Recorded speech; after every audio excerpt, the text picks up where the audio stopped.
Hola, ¿qué tal? Bienvenidas y bienvenidos a nuestro podcast de Espía Agitar. Es un gusto estar hoy con ustedes. El Espía es un grupo de reflexión y discusión en torno a la investigación artística que se conformó en el Instituto de Artes Plásticas de la Universidad Veracruzana en la ciudad de Jalapa. Este se preocupa por generar conocimientos desde el arte e infectar a otros campos del saber con conocimientos situados, comprometidos, afectivos y políticos.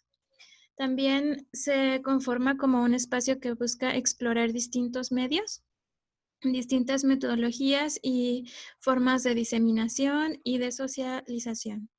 Y una de ellas, pues, es la publicación y presentación del libro que hoy nos convoca, Indisciplinar, la investigación artística, metodologías en construcción y reconstrucción.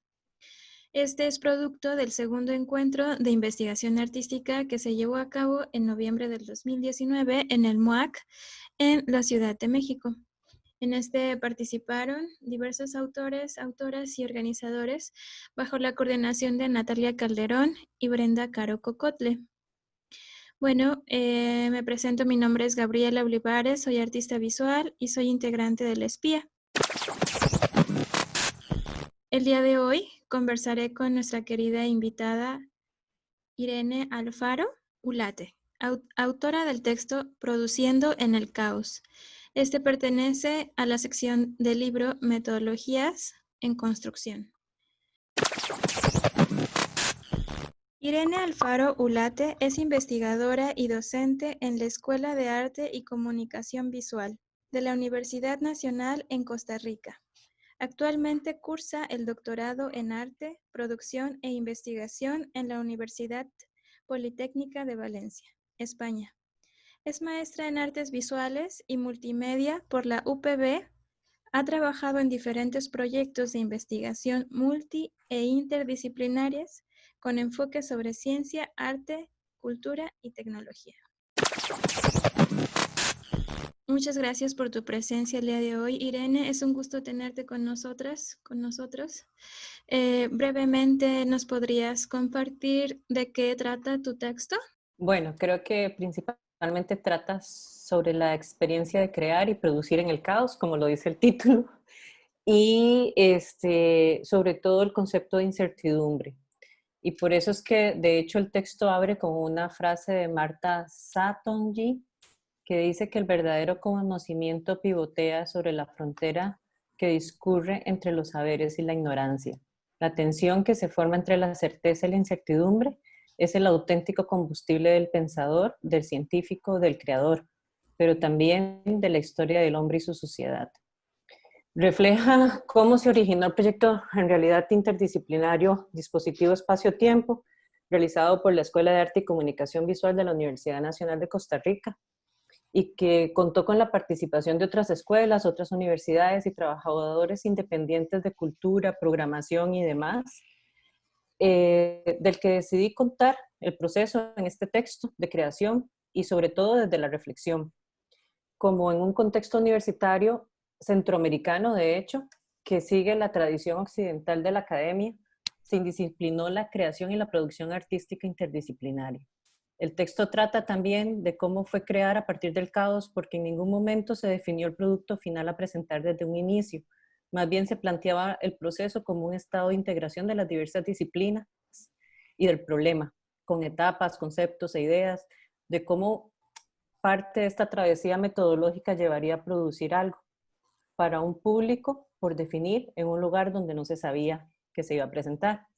Un caos porque en la primigenia de cualquier proceso creativo las ideas son amorfas e indeterminadas, y un proyecto interdisciplinario implica una diversidad de pensamientos, enfoques, sensibilidades y aproximaciones, por lo que también se reflexiona sobre los aportes individuales del grupo para generar un nuevo enfoque interdisciplinar que permita dar cuenta de la realidad en la que se quiere actuar y modificar en su complejidad.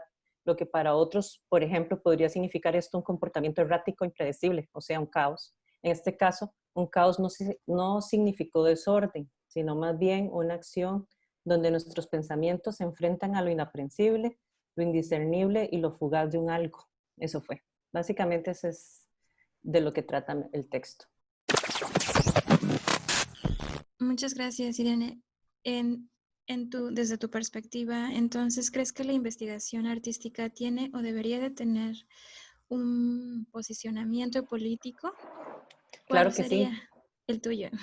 Ok, claro que sí. Yo pienso que sí, que claramente el arte tiene un posicionamiento político, ¿verdad? Porque en mi caso, por ejemplo, que se expone en el texto, el entorno en el que surge ya de por sí es político, porque surge en el contexto de la Universidad Nacional de Costa Rica, como lo dije, que es pública y está abocada a solucionar problemas de las poblaciones menos favorecidas de la sociedad. Y su eslogan, de hecho, desde la creación, es la universidad necesaria. Y en este contexto hace que el pensamiento y lo que se haga se supone debe de buscar ser democrático. Y con este sentido, y si entendemos, por ejemplo, que lo político sería la posición en que se somete la vida como un ser social, el proyecto dispositivo espacio-tiempo se desarrolla con ese ente político en al menos 3 sentidos que se me ocurren en este momento. En la creación en sí misma, una creación democrática. Y uno, por ejemplo, podría mencionar con la participación horizontal. Mediante una metodología, ¿verdad? Los participantes en su organización, que no implica una estructura vertical tradicional, y menos en proyectos artísticos que conjugan varios artistas y además científicos, programadores y demás. No había un director en sí, sino era completamente horizontal y democrática la toma de decisiones, las ideas y las pautas. Dos, por ejemplo, con la distribución. Fuera de los circuitos, ¿por qué? Porque se presenta fuera de los circuitos culturales de élite en Costa Rica, que bien sea llamada la capital, San José, y buscamos espacios alternos donde el consumo de un conocimiento científico complejo y artístico complejo pudiera ser metaforizado a través del arte, siendo ambos inteligibles para un público general. Además, proporcionamos libre acceso, o sea, entrada gratuita para todo el público, y además tampoco tenía limitaciones en cuanto a un grupo etario ni a personas con movilidad reducida. Eso era completamente accesible. Otro aspecto es la reutilización de materiales de desecho eh, de la universidad, sobre, por ejemplo, impresora, material de laboratorio, instrumentos y demás. Se recicló para generar los instrumentos musicales artísticos y toda la puesta de las instalaciones multimediales del proyecto. Y además los materiales que se tuvieron que adquirir nuevos, se adquirieron pensando en que fueran posiblemente reutilizados en laboratorios y en otros proyectos universitarios. Entonces yo creo que son 3 aspectos que conllevan todo y encierran todo lo que es la política que en este momento se está trabajando a nivel universitario, específicamente en la Universidad Nacional, y que creo que ya de por sí esto también tiene su posición política. Bueno, y entonces dentro de este proyecto y dentro de esta forma de producir desde el caos y un poco desde la incertidumbre, ¿cuál sería o cómo te relacionarías con el concepto de indisciplina? Bueno, en mi caso fue aprovechar una estructura formal, como lo es la universidad, para plantear y desarrollar un proyecto de investigación interdisciplinario, pero libre. Y me refiero libre de estructuras rígidas que a veces exige la academia a nivel administrativo o académico para poder cumplir y optar por una financiación de un proyecto. Entonces, la libertad como ante todo para un desarrollo artístico interdisciplinario es lo que nos lleva a pensar en estos contrarios a estos procesos tradicionales universitarios y el no ser jerárquico. Por eso, en el caso de dispositivo espacio-tiempo, este aspecto de indisciplina académica, confiar, digamos, por ejemplo, en pares no académicos, lo que usualmente y tradicionalmente nos plantean las universidades, que es la revisión por pares, el cotejo por pares, la evaluación por pares, y tienen necesariamente que ser académicos y reconocidos con una producción intelectual científica constatada. En este caso, nosotros decidimos también confiar en pares no académicos, en personas de autogestión cultural, de autogestores a nivel técnico, como lo son los programadores o la electrónica también, y otros más, ¿verdad? Entonces esto enriqueció el proyecto en dos vías. El acercamiento de los productores independientes con el mundo académico les abrió nuevas perspectivas e informaciones para reflexionar sobre un quehacer, mientras que los académicos se vinculan de manera directa con quien produce aportes culturales bajo otros ritmos y otros enfoques, soportados menos en las bases teóricas y más a partir de las vivencias e impulsos creativos, expoliados por las oportunidades que ocasionalmente les abre la realidad cultural de Costa Rica. Y creo que otro aspecto importante, digamos, entre la indisciplina, sobre todo en la parte de artes, fue el hacer transparente y validar los procesos de caja blanca, contrario a lo que es la caja negra. Entonces fue ser transparentes en todas las etapas de creación heurística, los procesos heurísticos de creación, favoreciendo el compromiso y la comprensión del equipo sobre lo actuado y compartido en los conocimientos y en las tomas de decisiones. También durante las evaluaciones se revalorizaron todo lo que fue o lo que en otro momento se podría considerar error, ¿verdad? Y fue retomado para la producción. También nos hablas de una indisciplina o indisciplinados comprometidos. Ajá. Bueno, eso es otra, gracias por retomarlo, por acordarme de ese aspecto. Pero claro, yo creo que algo indispensable y una de las conclusiones que más fuertes que puede tener este proyecto y este texto a modo de reflexión es que es muy importante lo que es ser indisciplinado pero comprometido. O sea, que la indisciplina no implica el no tener un comportamiento comprometido y disciplinado dentro de la indisciplina, digámoslo así, ¿verdad? Si se pudiera decir, pero el ser un indisciplinado comprometido tiene que ver con una ética de comportamiento con el equipo, con los co-creadores.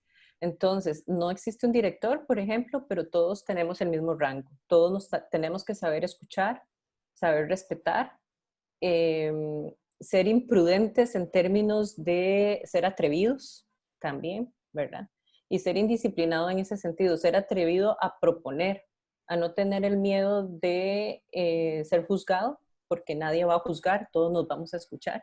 Y eso fue particularmente algo que tal vez nos hicimos en el camino del equipo. En realidad todos nos hicimos indisciplinados a la no regla, y lo que yo explico es eso, tal vez una regla, la no regla, de hacer un trabajo indisciplinado como el que hicimos nosotros. Muchísimas gracias, Irene. También quisiéramos preguntarte cuál sería el papel de lo artístico dentro de este proyecto que tú nos presentas, dentro de esta investigación. Bueno, en esta, resumiéndolo, yo le podría decir que es todo, ¿verdad? Porque si nosotros pensamos que el arte nos puede llevar a una reflexión de nuestro entorno, y más en este proyecto que se reflexionan las 5 intelecciones del espacio-tiempo. Entonces, intelección se refiere al razonamiento humano, no es una palabra solamente para definir un algo científico, sino es simplemente las derivaciones y conclusiones a las que llega el ser humano, casi que por intuición, de cómo se percibe el espacio y el tiempo. Cosas que luego derivaron en afirmaciones científicas como Newton, Stephen Hawking, Einstein y demás. Entonces eso es muy importante porque el proyecto, desde que nos lo planteamos como equipo, pensamos en eso. Entonces yo diría que lo artístico está en todo. Si pensamos que lo artístico son metáforas o son analogías de cuestiones de cualquier cosa, de nuestro mundo, de cualquier reflexión. Entonces, en este caso, yo diría que lo nuestro está en todo, porque fue empezar a entender lo que es una intelección, por ejemplo, el espacio-tiempo, cómo me desplazo yo en un espacio determinado y cómo eso se valida científicamente y cómo me lo vuelvo a traer a una realidad más cercana a través del arte. Entonces, desde la parte artística, ¿cómo podríamos nosotros elaborar esas analogías y materializarlas en una obra o una instalación multimedia para que el público general pudiese entender a qué se refiere, por ejemplo, el tiempo cíclico o un tiempo lineal y cuál es la diferencia entre uno y otro, y asumirlo y entenderlo desde esa visión o esa analogía que se provocó. Entonces, es muy difícil en esta pregunta, por ejemplo, para mí, porque yo le podría decir en este momento, como le dije al inicio, es todo, pero no podría separarlo porque se vuelve en un proyecto que inició como interdisciplinario y ahora pues, muchas reflexiones nos han llevado a pensar si es transdisciplinar. Entonces es una cosa que es indivisible, ¿verdad? Por eso es importantísimo acá, es que, bueno, lo artístico como para elaborar esas metáforas y ese acercamiento, pero eh, lo artístico yo siento que aquí trascendió, porque incluso los científicos que estuvieron relacionados con el proyecto no esperaban tanto trabajo ni tanta... Ellos al principio estaban más prejuiciosos tal vez del proceso y en algún momento nos lo llegaron a reconocer y dijeron que ellos jamás hubiesen pensado llegar hasta el final del proyecto, pero los sedujo y de hecho les propició tener más ilusión por trabajar con artistas. Luego, en términos generales y como reflexión final, yo le podría decir que a usted que tradicionalmente la gente piensa que solo en la ciencia se realiza investigación, ¿verdad? Y esto es una de las conclusiones a través de las conversaciones de ellos, que también uno llega a ver que ellos también piensan que solo ellos hacen investigación, pero están equivocados porque existen otras maneras de explicar la realidad que implican métodos de investigación. Y, por ejemplo, podríamos mencionar la fenomenología en la filosofía o las observaciones en arte, ¿verdad? Y cada uno puede investigar en su ámbito desde los parámetros propios. Entonces, el arte a través de la historia ha investigado constantemente sobre el método en que se entiende el mundo. La creación artística y la producción no se pueden hacer si no hay una investigación previa, lo que puede ser consciente o inconsciente, pero la investigación existe y el artista es uno de los entes sociales más informados de su realidad y su entorno, que el arte debe ser un contexto donde se inserte. Este principio de inserción es lo que da sentido social y validez a través de la historia a su obra. Muchas gracias, Irene. También ahora, en este contexto que se nos presenta, que es el confinamiento y esta cuestión de la pandemia, quisiéramos preguntarte cómo nos sirve o por qué sería importante la investigación artística. Yo creo que bastante, y si nosotros volvemos la mirada, creo que un poco atrás, ¿verdad? Vemos que el arte no puede escapar de la época en que se da, ¿verdad? Y tenemos muchos ejemplos de ello a través de la historia del arte, por ejemplo, y tenemos imágenes apocalípticas, por ejemplo, con la peste en la Edad Media, ¿verdad? Aquí en Europa. Yo en este momento me encuentro en Madrid y para mí ha sido todo también un descubrimiento a nivel de entorno social y cultural, porque cómo se gestionan las cosas en Latinoamérica, cómo se están gestionando acá, a pesar de que podríamos estar hablando de una globalización, creo que se gestionan de manera diferente, ni mejor ni peor, simplemente distinto, porque somos contextos diferentes. También es impresionante ver muchas veces las miradas de prejuicio hacia hacia Latinoamérica, ¿verdad? Que existe desde acá.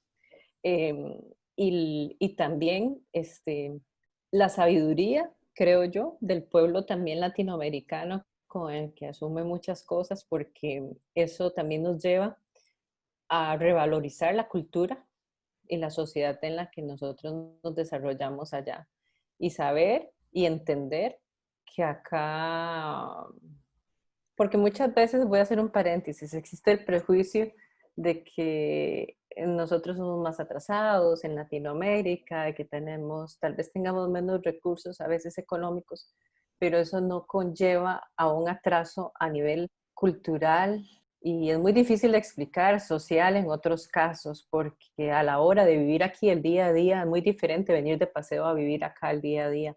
Uno se da cuenta que de todo se da en todo lado. Entonces creo que eso es otra mirada que me llevo con esta vivencia. Y otra es la reacción, por ejemplo, si vuelvo a lo anterior que estaba hablando, de lo de la Edad Media con la peste, o la reacción de los pintores con el desarrollo tecnológico ante una cámara fotográfica, ¿verdad? Si uno va viendo como esos eventos importantes, icónicos en el desarrollo de nuestro mundo. Y luego el envasado, por ejemplo, de colores en los procesos industrialmente, la teoría de color, la fusión de todo esto de todo lo que dio hacia el resultado de impresionismo y demás, yo siento que han sido adaptaciones, ha quedado documentado en el arte, ¿verdad? Y en este momento del coronavirus, demandando nuevas formas de relación social, que indefectiblemente podríamos decir, traerá nuevas formas de hacer arte. Bueno, ya trajo, ¿verdad? Ya están las exposiciones virtuales, los congresos virtuales, ya hay otras formas de hacer. Entonces yo creo que esto más bien lo que nos hace es reinventarnos y empezar a pensar como en la posición geográfica versus la posición virtual, ¿verdad? O sea, ¿cuál es nuestra posición artística ahora que se maneja más un mundo virtualmente, un espacio virtual? Entonces, yo considero que en este caso, lo artístico es muy importante, el arte me parece que es fundamental porque en estos espacios de confinamiento, donde ciudades tan grandes como Madrid, como Valencia, Barcelona, que conlleva un confinamiento todavía más estrecho, me imagino que Ciudad de México, pero yo no he estado de visita en Ciudad de México, sin embargo no la he vivido, pero de espacios donde son los apartamentos más pequeños, donde no se puede estar en un contacto con estar tan afuera, digamos, nos lleva a generarnos otras realidades. Y el arte, en este caso, a mucha gente le ha venido bien para mantener su equilibrio y su cabeza en orden y estar razonando sobre otras cosas y estar equilibrados mentalmente. Entonces yo creo que el arte crítico, idealista, lo que sea, con la posición que vaya a tener la producción, creo que es fundamental en estos tiempos, definitivamente. Muchísimas gracias, Irene. De verdad ha sido muy enriquecedor conversar contigo y que nos hayas brindado la oportunidad de acercarnos de esta manera y de pensar estos temas juntas y juntos. Creo que nos hemos dado cuenta de cómo a lo largo de estos podcasts, cómo se ha expandido su texto a partir de la palabra hablada. Creo que ha sido muy enriquecedor también poder tenerlos de esta forma, desde la escucha y desde el habla. A nombre del espía, quiero agradecerte muchísimo tu participación, tu disponibilidad y pues nos despedimos. ¿Quieres mandar algún saludo? No, muchas gracias a ustedes, primeramente por darme la oportunidad de este podcast y también de la participación con Espía. Espero que esto genere muchísimos más vínculos, mis agradecimientos y de verdad reconocerles el esfuerzo por generar estos espacios. Muchas gracias por generarlos y simplemente un saludo a todos. Muchas gracias. Muchísimas gracias. También recuerden que pueden descargar el libro completo desde las redes sociales de Espía, desde su página web también. Estamos en Instagram, en Facebook y en YouTube como Investigación Espía. Y pues nos despedimos enviándoles un gran saludo y un gran abrazo a todos los que pudieron escucharnos. Muchas gracias. Hasta luego.